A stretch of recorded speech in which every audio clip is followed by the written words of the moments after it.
Hi all எல்லாருக்கும் வணக்கம். கார்த்திகை மாசம் பொறந்ததுலேருந்து ஐயப்பனுக்காக 2 மாசம் விரதம் இருப்பாங்க.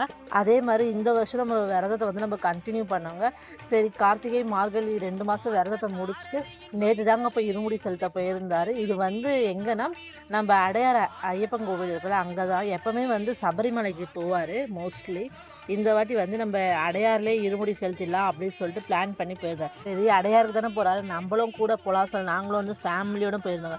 காலையிலேயே ஒரு 6 மணிக்கெல்லாம் வீட்ல இருந்து கிளம்பியாச்சு. 7:30 மணிக்குள்ள இருமுடி கட்டிட்டு, அதுக்கப்புறம் அங்கேருந்து கிளம்பி அடையாருக்கு போயிருந்தோங்க. ரொம்ப காலியா இருந்தது. நாங்க ரொம்ப சீக்கிரம் போயிருந்தனால கோவிலுமே காலியா இருந்தது. நம்ம போற டைமுக்குள்ளேயே ஒரு 10 பேருக்குள்ள தான் இருமுடி செலுத்தி இருப்பாங்க. அதுக்கப்புறம் நம்ம ஜியும் போய் செலுத்தி இருந்தாரு. கோவில்ல கூட்டம் இல்லாதனால நம்ம பொறுமையா நின்னு நிதானமா சாமி கும்பிட்டு இருந்தோம்.